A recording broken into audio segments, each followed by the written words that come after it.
grab me a beer and grab him a coke. We about to sit for an hour, bullshit and tell jokes. And please don't mix it up, cause he done sobered up. Brandon T Comedy on your social media feeds. And Brandon Taz if it's your ex drinking buddy. Brandon Taz if it's your ex drinking buddy. Brandon Taz if it's your ex drinking buddy. Brandon Taz if it's your ex drinking buddy. What's up, everybody? Welcome into another edition of Brennan Tassif is your ex-drinking buddy. I'm your host, Brennan Tassif. If you are new to the show, quick rundown of the show. I used to be everyone's favorite drinking buddy. It was my favorite thing to do, hang out with friends, get drunk, do drugs, get in all sorts of trouble, and reminisce about crazy old stories.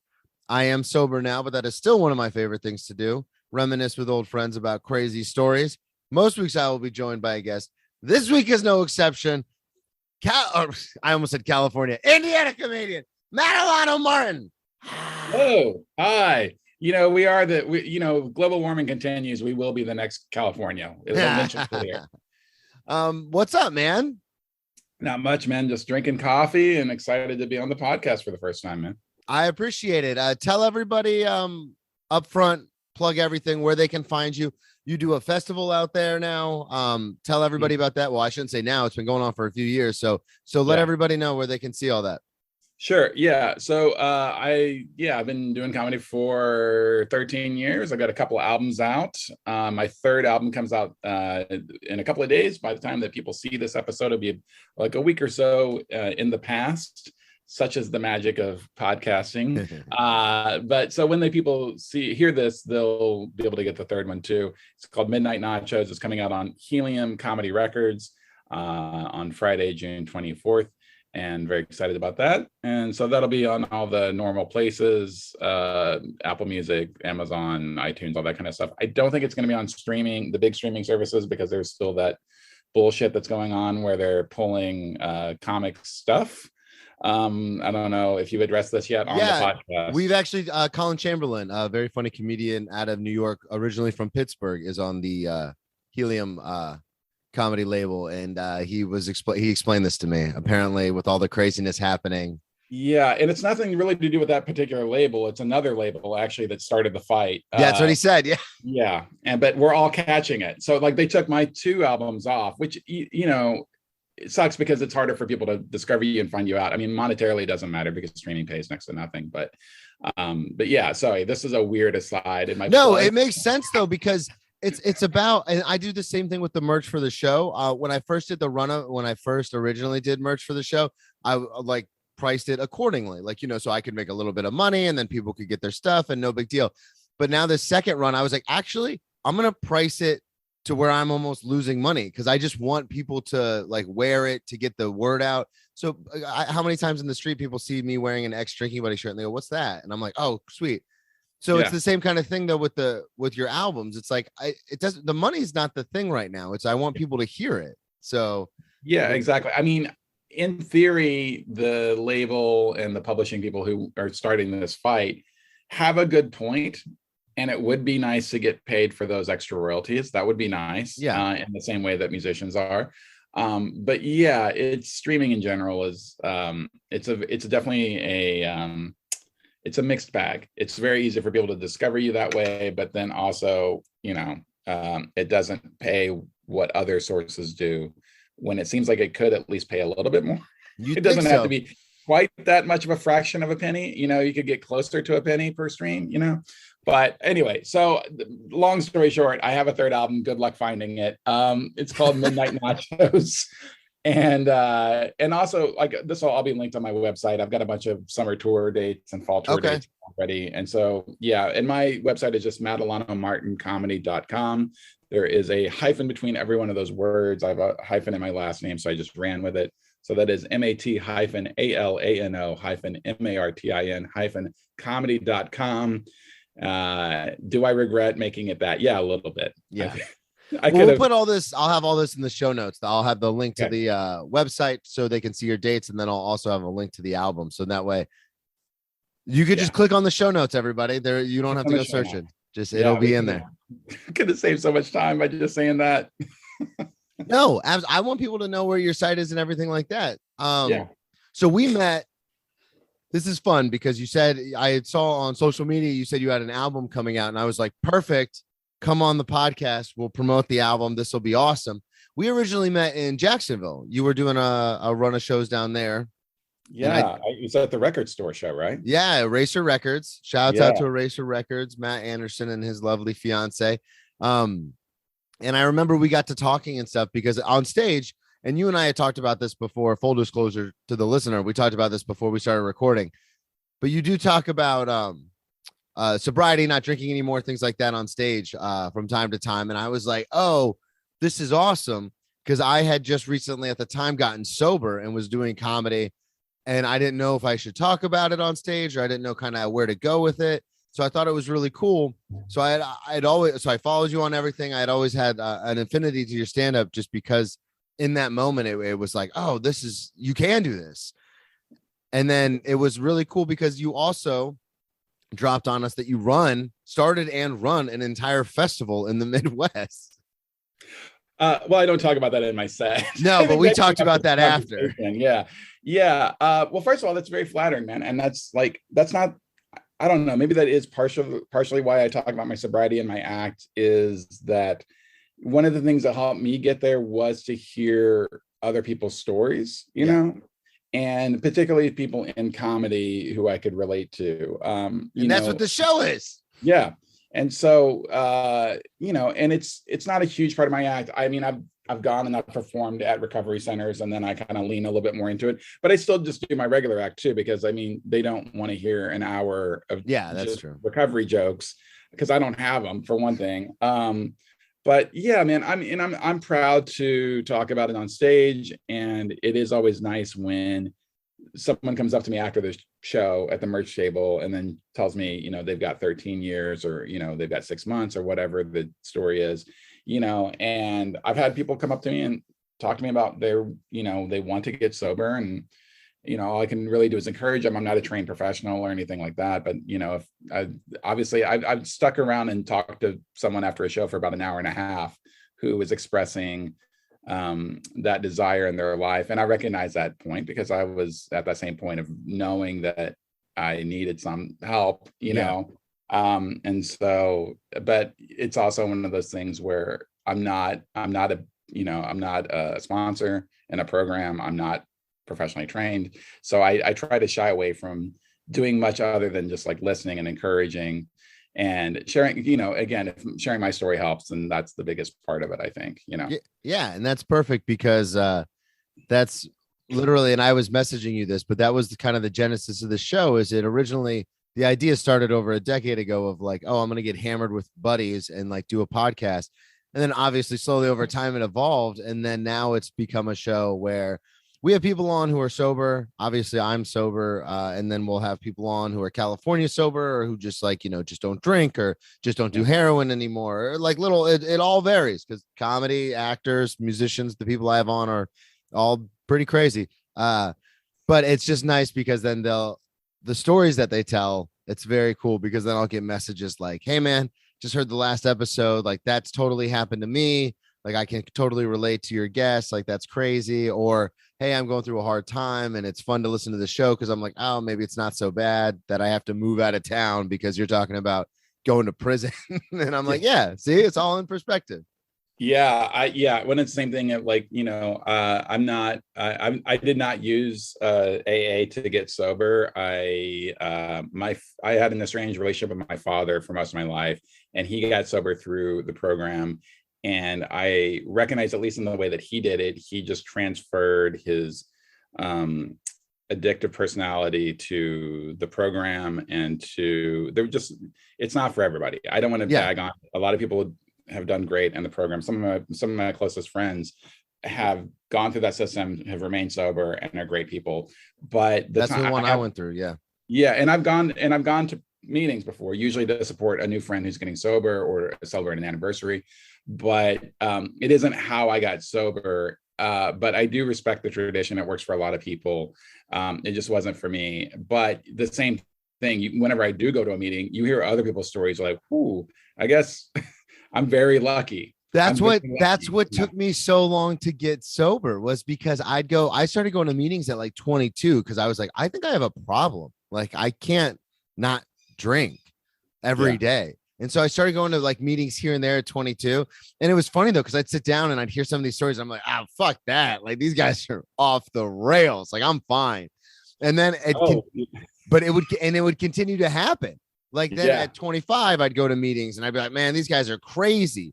And even then, by like 25, 26, I went to rehab and I was in rehab like, oh, I overreacted. Like all these people are like, and they just kept and then finally, when enough bad shit happened, I was like, oh, I'm that guy now that's telling a story. And then everyone else is looking at me like, oh, we're not that bad. Well, I mean, it is interesting. That's definitely one way you can interpret it is you can use it as a justification of, oh, well, I never murdered anybody, or anything like that. But that's also like anyone who's gotten sober and I backslid twice. This is my third go at it, and it's the longest by far. I've got 8.5 years. Congratulations. So, thank you. I feel pretty good about everything, but I'm almost thankful, because if I had not backslid before, I wouldn't be as aware of that danger, right? Like it's definitely there's also the thing like going to a meeting, you're like, it's not a contest. I mean,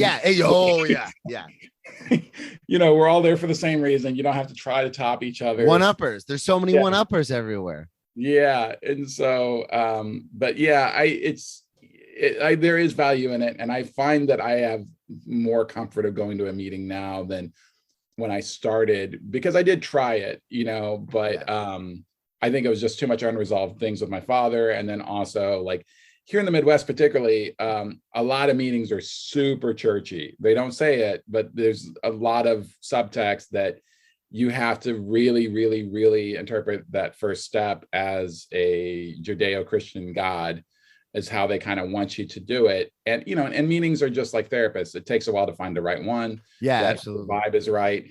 And so that was always a bristle to me, that kind of made me want to step away from it, because it just felt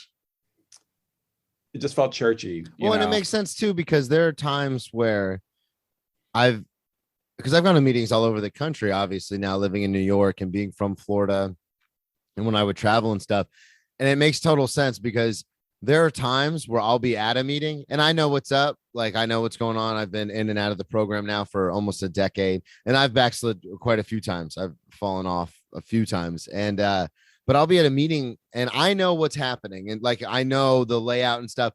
But then like there'll be 2 or 3 newcomers there, like second meeting, first meeting, still drunk, like shaking, like and then people like old timers will share, and it's all like heavy handed, like read the Bible, go to church. And I'm like, what the fuck are you doing? Like, this is how you get people to never come back. Like, what is happening?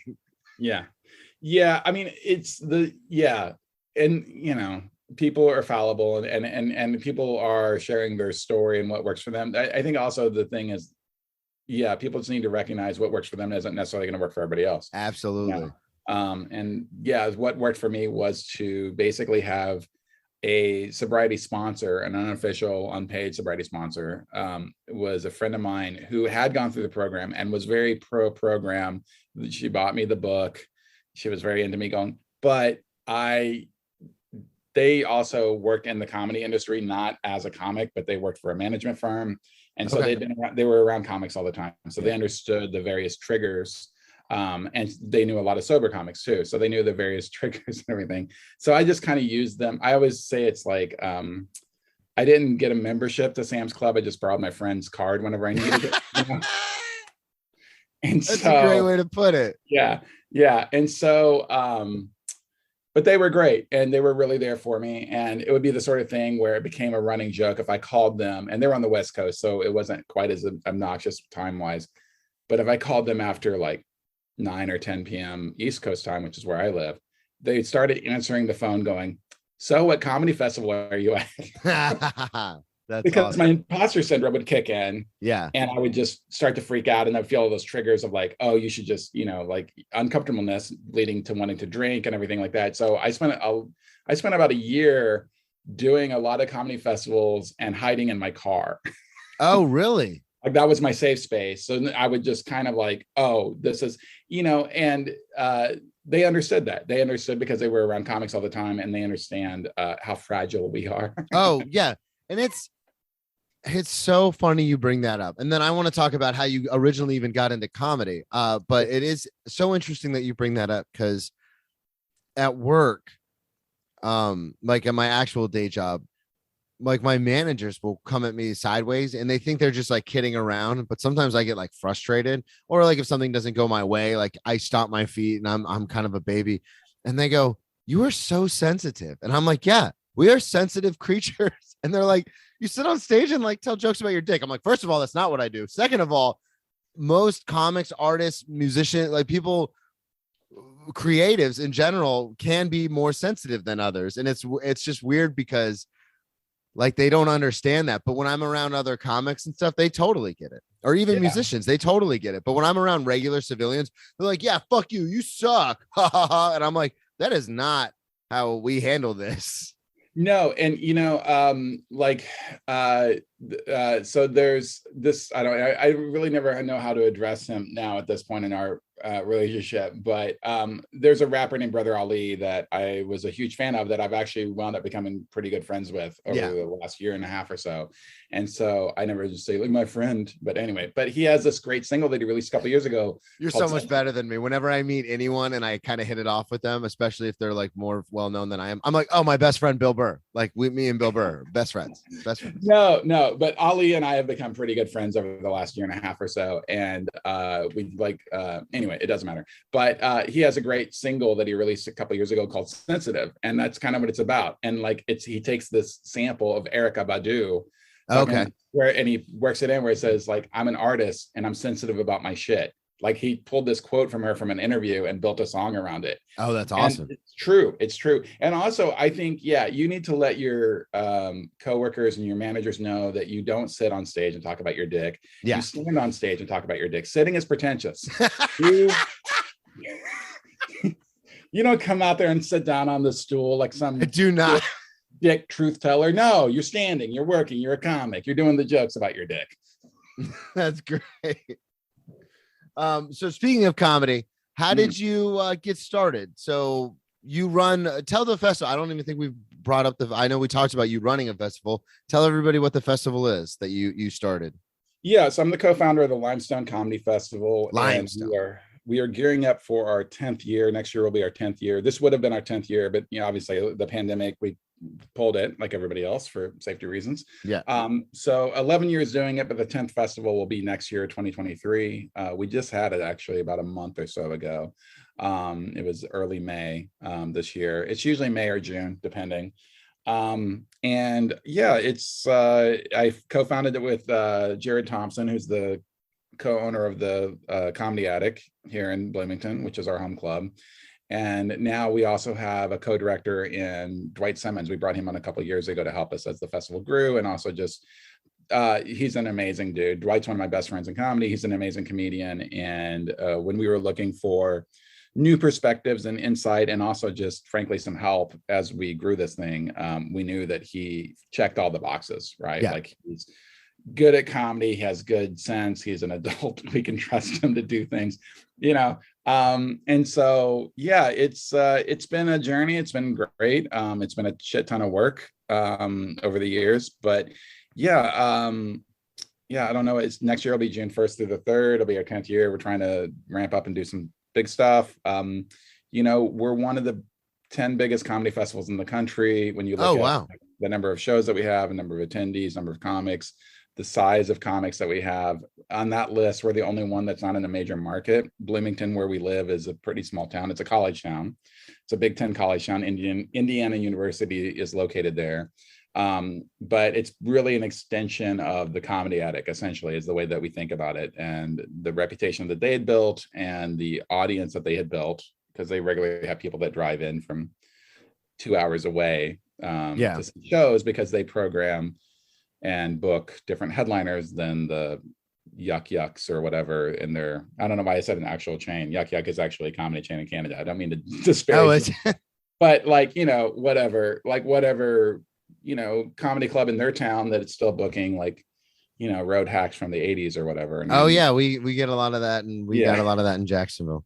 Yeah, I know that you saw me. That's how we No, I meant like the the major club down there, sometimes you'll see who's on the lineup and you're like, what the hell? Like this guy hasn't been popular since the 90s. What there's part of me that thinks, and because I've gotten to know some club owners having done comedy now for 13 years, and there's certain clubs I go back to every year. And some of it is really like a loyalty that I respect. Yeah, right? That's true. And it's like, okay. And there are older comics that are not famous that are still doing the work. They're still writing new hours. They're writing new jokes. They're not getting up there and doing Bill Clinton jokes or whatever. Yeah. Although there are some of those guys. There are some of those guys too. Yeah. So, but so we started the festival, and it's been a good success. And we were able to survive the pandemic, thank God, because we just have like a war chest that anytime we've ever made money in the festival, we just kind of put it in savings. Oh, okay.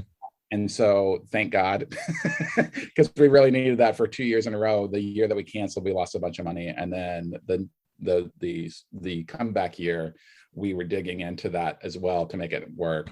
But we've had, headliners from Maria Bamford, Patton Oswalt, Roy Wood Jr., love Roy, Michael Che, Janine Garofalo. We have some really, really big ones. And then we also like to always showcase upcoming headliners. This year, we just had Caitlin Palufo come back as a headliner, which I know she was just on the podcast. Yeah, guest of the friend of the show, Caitlin Palufo. Yeah. And so, and we had Irene too. Both of them had featured at the festival earlier on in their career. And so anytime we can do that, anytime that there's someone that we love that came into the festival and that we have a lot of respect and admiration for at the feature level, as they start to move up, we'd like to bring them back as headliners. We did that with Janelle James too, before she was a TV star, Okay. Yeah. She actually featured the first 2 years of Limestone when she was still living in Southern Illinois. She was just a comic out of Illinois who was great. That really, a lot of people didn't seem to really know her.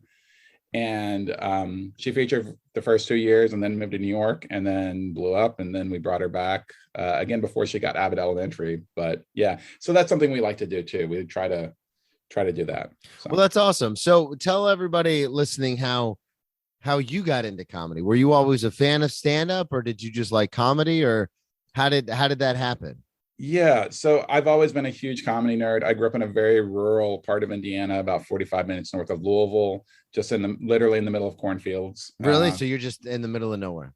Middle of nowhere. And my parents had a couple of comedy albums, like the ones that everyone's had, like I think they had like The Button Down Mind of Bob Newhart. I think they had a Cosby album. I think there was a Richard Pryor album in the mix that I was not supposed to listen to, but I would, Yeah. But I really got turned on to comedy by Saturday Night Live. Okay. Hearing my parents laugh in the living room to Saturday Night Live while we were supposed to be asleep was a big thing. And so I would sneak out, and I feel like a lot of people have this exact same story, but you would sneak out of your bedroom and kind of watch. And then also Dr. Demento, like the radio was everything to me. I was a huge music fan from early on. I love music. But this weird show would come on once a week.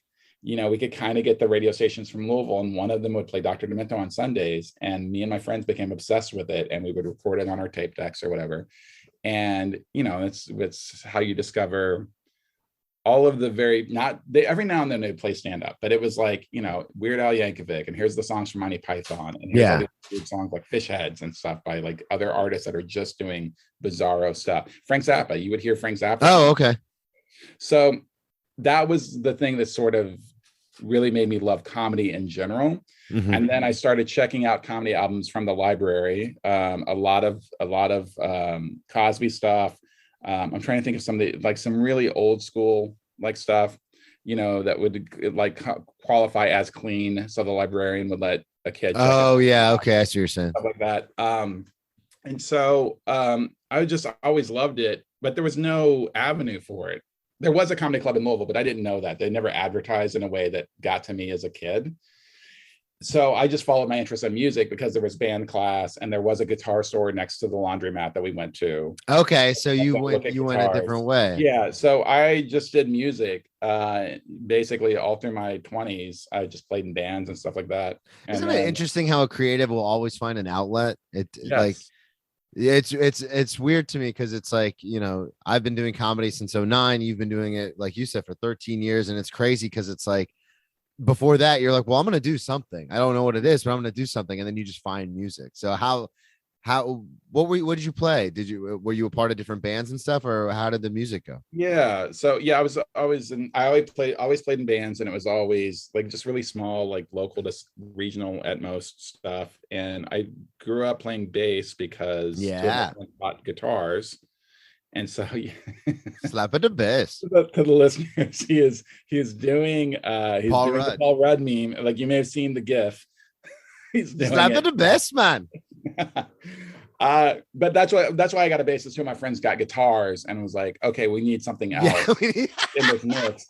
And I wound up never. You're the responsible one. Hey guys, we can't all play axe. Yeah, exactly. And so, and so I played that, and then I wound up playing drums and guitar over the years too as I got older. But yeah, I just played in bands forever, and I always still loved stand up. When I went to college, it was the first time I ever had cable. And that was when Comedy Central actually showed stand-up clips all day long. They did not show sitcoms. They did not. It was just nothing but stand-up all day long. And so I was obsessed. You know, we would watch MTV, and VH1 back then was also really cool, strangely enough. Like they would show actual music videos of stuff that wasn't as hard as MTV. But I remember like that's how I discovered Tori Amos was on VH1. Oh, okay. Like, showed a video for her, and I'm like, oh, this person's really interesting, you know, stuff like that. But there was 3 channels that we watched in my dorm, was MTV, VH1, and Comedy Central. And I loved it. And I became obsessed with stand-up, like just as a fan. Where did you go to college? I went to college in Evansville, Indiana. Okay. At a place called USI, University of Southern Indiana, which is like a very affordable university, which is why I went. Is that the, what's the mascot there? The Screaming Eagles. Oh, okay. They were a Division II. I guess they just went to Division I or something. Like everyone's moving around now. Yeah. Yeah, they were Division II, and they were Division II champs at one time long after I left. But there you go, Screaming Eagles. Yeah, Screaming Eagles. There you go. But yeah, so my fandom kicked into like high gear because I was seeing all this stuff, you know. Yeah. And this is the era of Mitch Hedberg. I remember Laura Keitlinger, like not only being hilarious when I would see these clips of her on there, but also having the massive crush on her. I thought Laura Keitlinger was just the coolest and very attractive. But yeah, I just absorbed it like a sponge. And it still never occurred to me to try it because I was so dedicated to playing in bands. College was an afterthought. It was like I did well enough to get by, you know, and everything. But to me, it was all about playing in bands and pursuing music until I moved to Bloomington with my first wife, got into grad school here. So we moved to Bloomington in '99.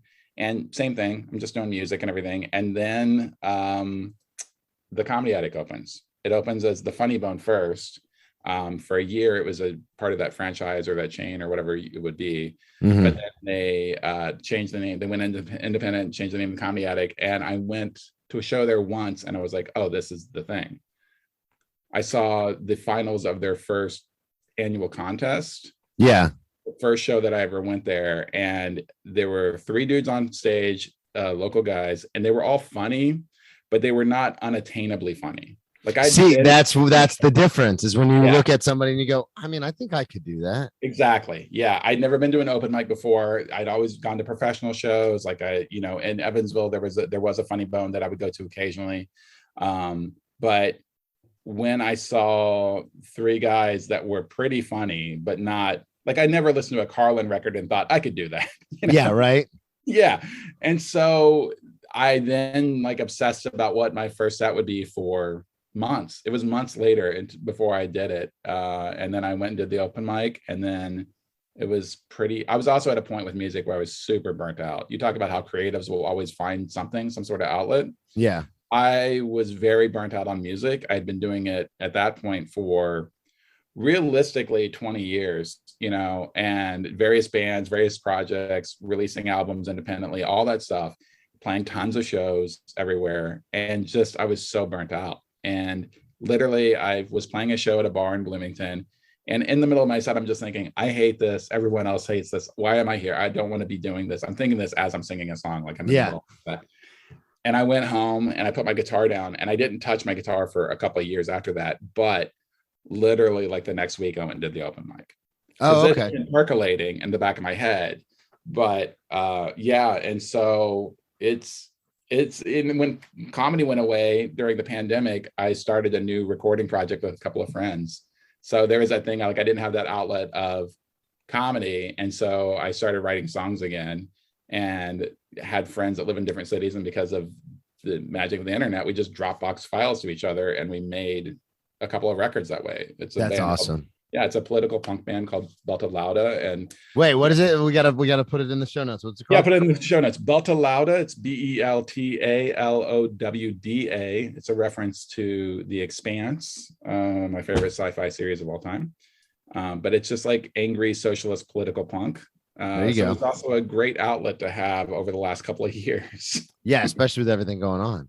Yeah, it's for all the things that I can't joke around about. I mean, I write jokes about some things, abortion rights and things like that to kind of get my viewpoint out there. But there's some things I just can't make funny, like, the police murdering Black people and things like that. So yeah, that's what that band is for me to express those thoughts and emotions in a way that are probably not going to fly in a comedy. Oh also, man! To be very clear, I'm against the police murdering Black people in the streets. I just said what it was about. I didn't say which side of the issue I was on. And you don't want people clip that out of context. So you said you started doing that. When did you kind of realize oh, this is something that I can do? Oh, it's for the comedy thing. It was a couple of months in. I remember talking to my mom one time and telling her, I was like, I think I can do this. And she was very concerned. She was like, oh, and I was like, no, I don't think I can be famous, which I called it. It was very prophetic. But I said, I think I can do this as a job. I had discovered there were these guys that were, unfamous blue collar working comics, which is continuing to shrink and disappear. But at the time, 13 years ago, there were these guys that were able to pay the bills and build their life around it. And they would be on the road. And I was already used to living on the road because when I was in bands, we did that. And then after all of my bands broke up and I didn't really have anything going on, I tour managed actually more successful bands as a job for 7 years. So I'd already spent most of my adult life on the road. Yeah, you were always traveling anyway. Yeah, so that was not scary to me or weird. But when I started to realize oh, these guys can make couple $100 a night going around doing this, and I was like, I think I can do that. It's the same thing like watching the open mic thing. When I saw how good these guys were, I was like, I think I can get to there. That seems doable. Yeah, right. And and so once I explained it in those contexts to my mom, she was a little bit more like, okay, you have a plan. You're not like, I'm gonna be a star. Well, and it's so bananas because like you mentioned, and I've had guests on this show, and then people we know, obviously, you can make a significant, not substantial. You're not going to, break the bank. You're not going to, be living in a mansion or on Park Avenue, but you can make a living just doing bar shows and triple runs and running from town to town, just driving. And we know plenty of people who do that. And there are some of those people where I'll reach out and I'll be like, hey man, you should come up to New York, try it out. And they're like, nah, I'm good. I like my life. And, and that's, to me, I was like, no, I'm going to go to New York. I'm going to be a star. But I know plenty of people where they're like, no, I live close to my family. I'm very important in the community I'm in. I'm reputable in the comedy community I'm in. Why would I go somewhere where I have to start doing fucking open mics again? Have you lost your mind? I make them enough money to pay my bills where I'm at. And it's crazy because, less so now because of the internet, but like you said, 13 years ago, that was the majority of comedians. Yeah. No, there was quite a bit of a working class function. And what's really changed, I think, in the 13 years that I've done it is harder and harder to get booked at clubs if you're not famous. And this has always existed in some clubs to some context, right? But just more and more, it seemed like even at the feature level, it's harder to get feature spots at clubs now. And I shouldn't complain because I still do okay. I still, I just headlined a club last weekend because they had a fallout and they knew that they could trust me. I had headlined at their smaller location years ago, and I had then started featuring at, and I'll just say it's the Blue Room Comedy Club in Springfield, Missouri. That's out Blue Room. Yeah, and it's a great club, but they've really come up. They're in a new location now. It's way bigger room, way fancier, right? And so I was there last year featuring for Rachel Feinstein, and I understood when they moved into that new location. I was like, oh, I'm not headlining there anymore. Like, this is twice the size.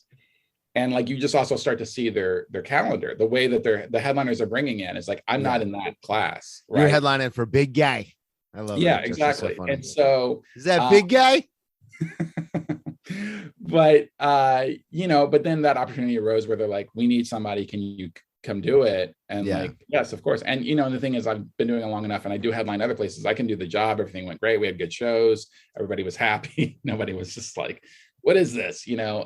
But there, it's even getting those feature spots in like a bigger club, like a bigger chain or something. It just seems like it's more and more complicated because people are bringing their own a lot. And also, comedy scenes everywhere have gotten pretty good. Yeah, that's true. Everybody has a bench of comics that can go feature. And so trying to be the outside comic coming in, wedging in there to get a feature spot has become more and more difficult. It used to be not that many comics could do the job reliably 10 years ago. Yeah. But now almost every city that has a major comedy club has a pretty decent bench of comics that can do it. So you have to rethink it, like how to make the money aspect of it work. And, I'm very lucky. My wife has a good job and she provides the majority of our income. But I also, I would still be able to do this if I were not married to her. I would still be able to be a comedian. I would just probably have a roommate or whatever, like there would be things I would have to do differently. But yeah, man, it's a weird thing. It's the game. But I always tell younger comics to move to New York or LA or Chicago, because when you're young, jump in, try it. If it doesn't work, you get to come back. It doesn't matter. Yeah. You get older and you're married, when your family members start to get older and sicker and you have to be around for them, there's a lot of things that'll make it harder to hang in there. Absolutely. So it is getting a little bit more complicated to be that unfamous blue collar comedian, not blue collar comedy style, but just a working class comedian. It's getting a little trickier, but then there's bar shows and there's more independent shows and all that kind of stuff too. So well, and I've noticed it too, just here in New York. So I came up from Florida and I was like, oh, I'm an important part of the Jacksonville comedy scene. Like, I can perform as much as I want to. I was starting to headline around certain areas and I was like, oh, this is awesome. And then I got to New York and it's like, oh, how many followers do you have? Like, the major clubs are like, what's your TikTok? What's your Instagram looking like? What's your YouTube subscribers? And I was like, I'm funny. And they were like, oh, no, we don't care about that. But to New York's credit, there are some clubs where it doesn't fucking matter. You could be off the street. If you're funny, they'll pass you. But there are a couple clubs, and some of which I frequent, where it's like, oh yeah, like it's going to be a lot harder of a road because you have less than 1,000 followers. Like, it's now, if you show up with 100,000, they're like, hey, come on in. You're passed. Yeah. So it has become more difficult with the internet. Not difficult, just different. Just a different model. And I understand that, it's trying to see their viewpoint of it or whatever, because they're in the business of selling drinks and putting butts in seats, and that's what they have to worry about. And that's why, like, I have nothing but love and respect for my friends who have figured out social media and have gotten ahead that way. I know some people like that, and it's like, good on you, man. Like, I don't have the patience for it. Well, it's the amount of work ethic in it, is amazing. But then, particularly if they can do both, because there are some that have figured out TikTok and get a bunch of TikTok followers, and then you go see them, do comedy. Bomb, yeah. Not great. Yeah, it's not good. It's like the modern day version of Screech or whatever we want to say, right? Like this thing where people are coming. It's the focus of that is definitely that way right now. I don't know if it will stay that way. No, it's cyclical. It'll swing back. Yeah. For some rooms, it's definitely going to stay that way. But but also that's where the independent shows, I think, fill the gap a little bit. And it's tricky, man. It is. But yeah, just like getting, I don't even want to say famous, but getting big enough to have a draw and to sell tickets solely from doing stand-up comedy is not something that really happens that much anymore. The people who have managed to do it are all older examples. When you think about Kathleen Madigan never had a sitcom. She never was a viral internet star. Yeah, Kinane, same thing, and so there's it's a different road now. You're right. We should probably quit. Good talk. No, but and it's fun because the podcasting has opened up another avenue. Because you mentioned work ethic earlier when it comes to social media, and that's the weird thing about it is you and I and most comics that I talk to, most artists that I talk to, have a crazy work ethic. If it's truly what they love to do, because the old adage, it's not work then. So like, I will literally wake up, I'll do this podcast, I'll hit 3 or 4 open mics today, I'll go to the gym, and then I'll make sure to go to one of the major clubs tonight to like hang out and like talk with other comics and stuff. And that's more technical work than I would ever do on a day where I just went into my restaurant and served for 4 hours and went home. Like that's a lot more. But to me, it's like, oh no, that's just what's required, which is interesting because when it comes to social media, it's like, oh, you need to post every day, you need to post at this time. And to me, I'm just like, well, no, I don't like that. Fuck that. But when it comes to comedy, it's like, oh, this isn't work. Like, I'll do this all day long. But when it comes to other stuff, I'm like, no, I'm not doing it. Yeah, I mean, because and I think that's fine. I mean, I want to say it's probably not great for your career. You are putting in the work in other ways, and that's what's important. That's what the podcast is for. Yeah, exactly. And if you love doing this podcast and you love talking to people about comedy and sobriety, and then it doesn't matter if you don't have a whole lot of viewers or listeners. I keep saying viewers because we're on Zoom right now, so it's throwing me. But I have a podcast that I just started this year that has almost no listeners. It's crazy how few listeners it has, but I love it. It's this music podcast called Take These Songs, and it's like the concept of it, the construct of it is something I'm very proud of, and I'm okay. I thought it would maybe catch a little bit and go, and it's not. And I'm like, I don't give a shit. I still think this is interesting. I still think it's fun. And it's the same thing with like where you focus, your energy in the comedy business part of it. Like this is my 3rd hour that's coming out. Yeah. In 13 years. And that's what keeps me going is I like writing and perfecting jokes and structuring an hour and getting it down and performing the shit out of it, and really getting it and then starting over. Like the starting over, I'm in the most exciting part now because I have to start over. I have to start thinking like, okay, what do I think is funny now? What do I want to talk about? And not that every single joke is a big issue driven joke or a big story of my life joke, but this is the time where I can really have a fresh canvas and start thinking, okay, like what are there things I want to talk about? Like my mother passed away this past year, and I know that I want to talk about that. Thank you. And like I have been starting to talk about it a little bit on stage, which again is a tricky thing to talk about in the comedy set. But and so now I'm thinking like, how much of this do I want to get into, and things like that. And that's what keeps me going. It's definitely it's not the followers on social media because they're not there. And honestly, I feel free because of that to a certain extent. It's like people talk about burning jokes. Like a lot of people post on social media, your girlfriend is handing you an envelope. All right, just for the listeners, what's happening? Okay, we got a little, okay, that was a very important envelope. And then the winner is, no, you can edit all that shit out. Okay, so, but the thing with social media, like a lot of comics are posting them doing crowd work, not posting jokes. Well, I post jokes because like I do crowd work occasionally. It's not the thing that I do all the time, and I'm okay at it, but I don't feel like it's so amazingly original and, super hilarious that it needs to be shared. I'll post jokes because I'm not burning material in any given city I go to. Maybe a couple of people in that audience bothered to look me up. Yeah. And so, so they heard one joke. And also, like, I'm posting older jokes off the old hours that, every now and then I'll post a new thing that's still in. But to me, I'd rather have that represented, on my talk or whatever. It's like, well, here's a joke that I actually wrote, not just me asking someone in the audience what they do for a living. Yeah, that's what I was going to say. Yeah. But that's what most people do because they're afraid of quote unquote burning material. But also, if like you're not writing enough material that you can't occasionally post an actual joke. Yeah, if you're not writing enough to where you can burn some material from time to time, then what are we really doing?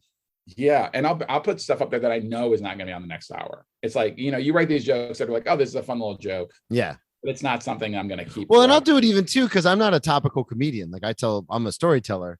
So, but sometimes if something happens in the news so much so where I'm like, I gotta fucking mention this, then I'll record that and then I'll just throw that up. I'll do it at a couple of open mics or something, and then I'll do it at a bar show, and that's where I'll record it and I'll throw that up because it's like, well, this is dead next week anyway. Like I'm not doing this anymore anyway.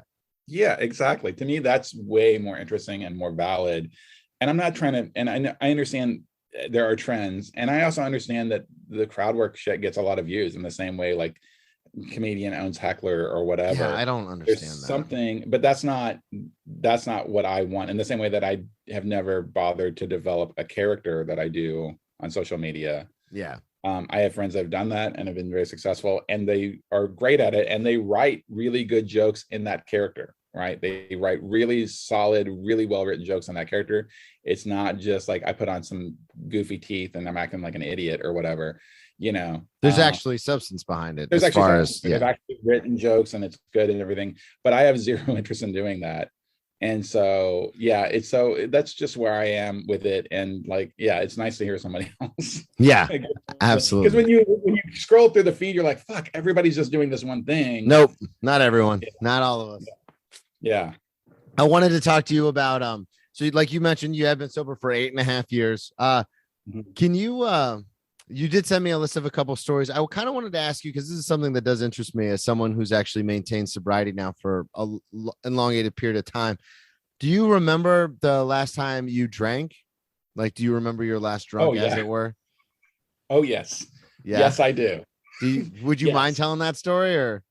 Oh, I love to tell this story because it allows me also to shit all over the worst comedy festival that I ever attended. Okay, right. Here we go. So the last time that I ever drank, I was in the Cleveland Comedy Festival. Now there's several comedy festivals that take place in Cleveland. Okay. So this was not accidental. This was not, there's a couple other that now pop up and have been there or whatever. This is branded as the Cleveland Comedy Festival. I was there with 3 of my comedy buddies. We were all sharing a hotel. It should have been a great time. Should have been super fun time. Should have been fun. Should have been the best time. Some pretext, my drinking that year had really gotten out of control. It was really very dark. It was just a bad year. That was this was like the climax of a very bad year of my drinking and just really self-destructive tendencies. Yeah. So I at the Cleveland Comedy Festival, and this festival is so horrible that I'm drinking worse than I normally do, which was already pretty bad. What's horrible about it? Is it just just the fact that the couple of things that were really the worst about it were, I'm trying to think so they had a contest element, right? Yeah. The contest shows were packed. Every other show, nobody there. Okay. So really? One of the other shows was on the outskirts of Cleveland in one of the suburbs. Yeah. And I'd been day drinking, of course. Of course. One of the other comics in my room had also been day drinking. So we take the city bus. Okay. So it takes us a good hour to get out there on the city bus to the subdivision, right? We get to this bar, which is supposed to be one of the venues for it. Nobody in this bar has any idea there's supposed to be a comedy show. It's a super loud, crazy bar. They have a side room that so one of the volunteers is there, and they're so there is a representative from the comedy festival there. Yeah. And so he's trying to talk to them and no, you're supposed to. And so I just start drinking even more. Right. And so I just see how shitty everything is. They're going to do the show. Right. But it's going to be trying to do comedy over a crazy loud bar. Right. Yeah. And so I get too drunk to perform, basically. Yeah.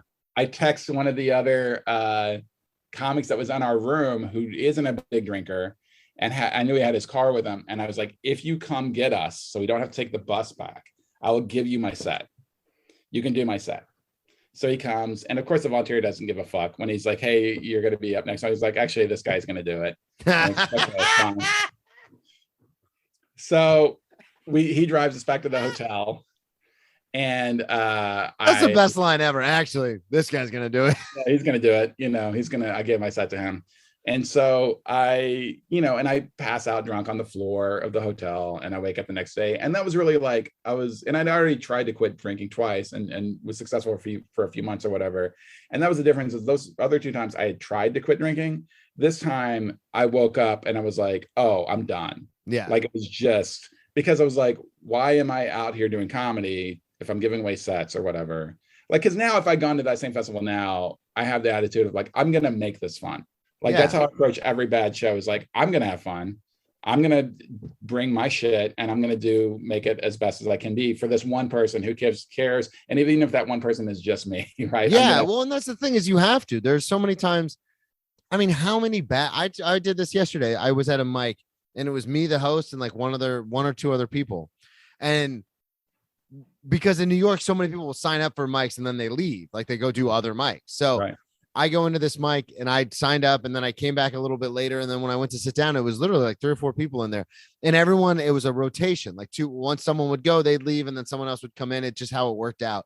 And everyone who was younger, who would get on stage, was like, oh my God, this is a joke. Like, mic check. Is anybody in here? And I'm thinking to myself, like, dude, I've done shows at Oklahoma City bars with the Thunder game on in the background. They refuse to even turn down. Like, you think this is hard? Like, this is easy. Like, it's just about making it fun. Like, who gives a shit? And they were just like drowning, like struggling. And I'm like, dude, this is nothing. Well, it's the thing too of like where either a younger unexperienced comic or an older bitter comic will punish the people who actually are in the room. Yeah, that's true. Be the audience because it's not packed or whatever. The next day when I got up and I kind of was having those very strong emotional feelings and everything, I was supposed to be part of a matinee show. This is on a Wednesday or something like that. This is a week-long festival. And so maybe it's a Thursday. And so I go to the matinee show, and it's me and all the other comics sitting around. Nobody comes, because why would they? It's Thursday. It's 3 p.m. There's not a fucking single famous or known comic on this show. We're in the basement of the venue. And so one of the co-directors of this festival is there, and he's just like, yeah, I don't know, guys. Like, do you guys just want to run your sets for each other? And I was like, no, I don't. I was like, because I had set up a show that night in a nearby city to make money to pay for this whole thing. I was closing at a bar show, 2 hours away in Toledo, maybe less than 2 hours. And so I drove to my Toledo gig, had a great time, didn't drink, because I was still feeling like garbage anyway from like my fucking excessive drinking the day before. Yeah. Just drank soda. Fantastic show. Keith Bergman show. Absolutely fantastic. And then I get in my car and I'm supposed to drive back to Cleveland. And I was like, I'm going home.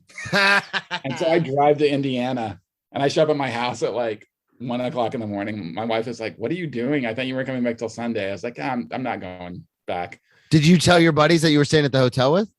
I did. I messaged them, and then I also messaged the directors of this festival. And I had advanced in the contest. I was supposed to be in the next round of the contest, like on Friday night or something like that. Yeah. And so I just messaged him, was like, yeah, I went home. I'm not coming back. Please give my spot to whoever the first alternate was. And I gave no explanation. I was just like, I'm not coming back. But it's like just how bad it was. And then also the program was the program made no sense. Like, this should be the easiest thing. Like, oh, you have information in here. It was so hard to find out where anybody was, where any shows were. It was just like everything about it. And when I found out that they'd been doing their festival for like 5 or 6 years at that point, I was livid. I was fucking livid. I was just like, this is a train wreck. How is this your 5th or 6th year? And I had just started Limestone. Yeah, that's what I was going to ask. I was like, this is not hard. As like literally all you have to do is give a shit. Just fucking give a shit. And that's what I've always been my advice to anybody who says they want to start a festival, is just give a shit. Yeah. Just actually care about the shows.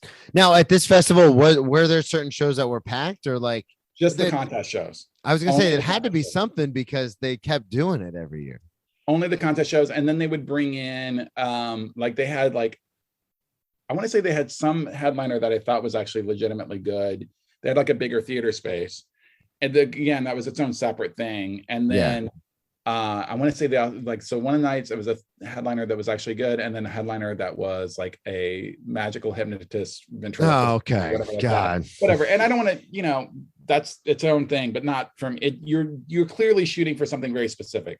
Yeah. If you're doing that, if you're doing like the hypnotist act or ventriloquist act, and so, and if I recall correctly, this is another thing that they did that infuriated me was they would charge, if you were in the festival, they were charging you to go to the theater shows. Oh, fuck you. Yeah, which anytime a festival does that, it's just like, oh, you don't care at all about us. You don't.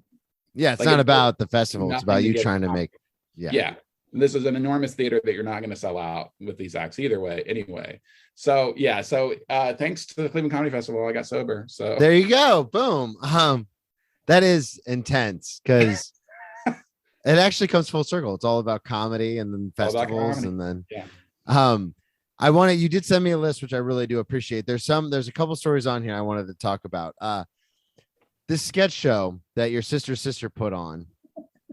Apparently you got a little rowdy during that. When was that? Was that significantly before you got sober or when? Oh yeah. Very long time before. So as I said before, I was married before and I was going through a divorce.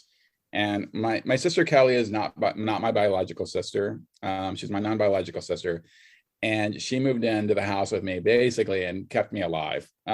So thank God she was there, because there literally were 2 times that I almost died of alcohol poisoning, and she was there to prevent me from dying. So Kelly's been there. You've been there. I know. Isn't it great? My last drunk, I shared it. It's on like episode 2 of this podcast, but my last drunk, on my 30th birthday, I had gotten so disappointed with my life had become. I drank so much alcohol. Luckily, I had a friend find me, rush me to the ER, and the doctor was like, "Yeah, you should have been dead a while ago, dude. Like this isn't normal." Yeah. My favorite is like throwing up black liquid. Yeah, people don't understand that. They go, "Oh, you mean bile?" I go, "It's not bile." No, it's blood and something else from inside your. And it burns. It burns as it comes out. Like, it swells your throat. Yeah, but it's like black. Tar. It's tar. Yeah, it's like So anyway, so Kelly has a younger biological sister who was attending IU. Okay. And her younger sister Casey, kind of like she's like my half sister, I guess. I'm in her life to a certain extent, particularly when she was in IU. Like I was like a big brother to a certain extent when she needed me to be there, right? And so I don't want to minimize my relationship with Casey by saying that she's not my sister, but it's not the same situation. Yeah. As I said in the message to you, it's all very complicated, and we don't have time for that. Anyway, so this is before really I was on a self-destructive streak. Obviously, I'm going through this divorce and I'm drinking a lot. And Kelly, for all of her clutch times of being there to save my life, she also sometimes was like, "Oh yeah, let's drink, let's have fun, let's have a good time." Because she also thought that I think I needed cheering up or whatever, and she was kind of going. So Kelly and I are drinking, and of course I drink way more than Kelly does. And then she's like, "Do you want to go see Casey's sketch show?" And she was part of a sketch group at the university, which means we have to go onto campus. Hammered. Fucking shit. How I am so drunk that there's this giant building in the center of IU called the Union, right? Okay. And it's like has a hotel on one end, it has all these different things in it, whatever, and that's where they're performing. But it's a big, long, cavernous building you have to go through to get to anywhere, really. So as we're going through the Union, and it's the student union, so there's students in there eating fucking pizza and hanging out and playing ping pong and all that shit. As we're going through it, I am so wasted, and we have to take a couple of series of escalators to get to the floor. Oh no! And I just like grabbed like some random dude in front of me, some random frat dude in front of me is in front of me the escalator, and I just like wrap my arms around him and then just go dead with my weight. Oh no! The escalator's moving us both up, but I'm just like going dead weight on this dude's waist essentially because he's a couple steps above me on the escalator. And he was just like, "What are you doing?" It was just I would panic. I don't like heights. I don't like escalators. I would have been like, "Get the fuck off me." So that was the first sign that Kelly probably should have taken me home. But yeah, I don't want to put this on her. But she didn't really recognize. She just thought it was, and she was also a little tipsy too. She thought it was funny. She thought we were just like, we're these older people and fuck these college kids or whatever. Yeah. So we go to the room where Casey's sketch show is. It's packed. And by this point, Kelly realizes how fucked up I am. So she's like, we cannot like be in the chairs with all the other human beings. We Yeah. have to be in the back of this room, right? Like separate away from the population. So there's like folding tables up against the back of the wall. And so she like, I'm sitting on one, right? And I immediately pass out. I pass out drunk and slump over on this folding table. And apparently I'm snoring fairly loudly. This is all during the sketch show. And so I wake up when like either under my own weight or I'm moving around while I'm sleeping, and like the one of the legs give out from underneath the table. So I collapse this table as I'm on it. It's just like in the middle of a sketch, of course, just like boom, and like, and you know, and I'm just like, oh, what? And the Kelly's like, all right, we gotta go or whatever. And it takes two other people from the audience, two young college dudes, to get me up and get me on my feet. Oh my and God. Get me out of the room. And so of course Casey not super happy with me. She kind of thought it was funny, really. She was like, it's a sketch show. We're doing a bit. Like, oh, chaos, weirdness, right? Or whatever. But the craziest thing of this is like a year later, and I know this is gonna make me sound very scumbaggy to all of the female listeners. A year later, I wind up dating a girl who is quite a bit younger than me. And I find out that she is in that sketch group with Casey. Wow. After we're dating, and I tell her that story. She was there that night doing a sketch when I broke the fucking table. And she was just like, that was you? She was like, I never would have started dating you if I would have known you were that guy. Yeah. So so that's the fun little tale of that story. That's fun. I wanted to ask you, we got time for one more. This really piqued my interest. What's a camo clause? Oh, okay, so Camo Clause was a thing that me and some other friends would do. I grew up in punk rock and going to house shows and stuff like that. Okay. And there's a very strong house show scene here in Bloomington when I moved here. And I moved here, I was already a little bit older. I was in my late 20s because I'd gone to college in Evansville and worked for a little bit there before I moved here with my first wife when she got into grad school. So I was already a little bit older than most of like the house show type kids. But I still like punk rock and I still like underground indie music and stuff like that. And so one Christmas type show, there was this malt liquor at the time called Camo, and it was like came in 40s and it was camouflage, and it was malt liquor. It was disgusting. It was standard malt liquor 40s. And so I thought it would be hilarious if I was Camo Clause when I went to the show. And so I bought, I want to say like, I think I probably got 40 40s. And I got a couple of friends to go with me, and like we didn't put them in a sack, but we just basically wore like satchels and shit that we could just have all these 40s, and it weighed a ton. And so I'm walking into this house show, just clink, clink, clink, clink, yeah, and literally just start handing out 40s to everyone, you know. And some of these are 15-year-old kids probably at this punk rock show, and I'm just like, it's Camo Clause, whatever, you know, like this. You know, and I did it long before Wu-Tang did that at their, I don't know if you've ever seen Wu-Tang in concert, but they literally had 40s to the audience. Oh, wow. And there's a lot of underage kids right up front at a Wu-Tang show. And you started that. You started it. Yeah. What is the House Party Robin Hood? Well, House Party Robin Hood was something that I actually started doing before my drinking got super out of control. But there's also a lot of like fratty, you know, house shows or house parties and stuff here, not shows, but house parties. And me and my friends are all fairly large and fairly tattooed, you know, and rough around the edges. And so we would, if we were going to a punk rock house show and we knew that there was one of these frat parties going on at a house, not at a frat house, but just at somebody's house, we would just show up, roll in, just take alcohol and walk out the back door and then take it to the punk rock shows. Really? They're not going to do anything. Yeah, and they're so not. We did that a couple of times where we would just be like, oh, well, fuck, this is ours now. And these sorority girls like, this is ours now, and we're going to redistribute it. Like, you bought all this with your fucking dad's credit card anyway. Yeah, we're going to give it to these like crust punk kids that are living behind the closed down restaurant, you know. That's awesome, man. God, you were Robin Hood. Took from the rich, gave to the poor. Yeah. Fuck yeah. Booze bag Robin Hood. House party Robin Hood. I love it, man. Well, I really do appreciate you coming on the show. Plug everything one more time. Plug the festival, the album, the whole thing. All right, we'll start with the podcast since I kind of glanced over that. It's called Take These Songs, and a guest comes on and they bring 4 songs that really mean a lot to them. Something old, something new, something borrowed, and something blue. And they talk about each one of those songs. Something old is any song that is 25 years or older. Something new is any song that came out in the last calendar year. Something borrowed is a cover song. And something blue is any song that they have a strong emotional reaction to. It tends to be like sad songs, but it's like anything that they really get in the feels about. I love Eminem. Boom. I think it's very good. And yeah, exactly. Yeah. It's your ICPs, and I'd love to have you on the podcast if you're a music guy. Absolutely. I love music.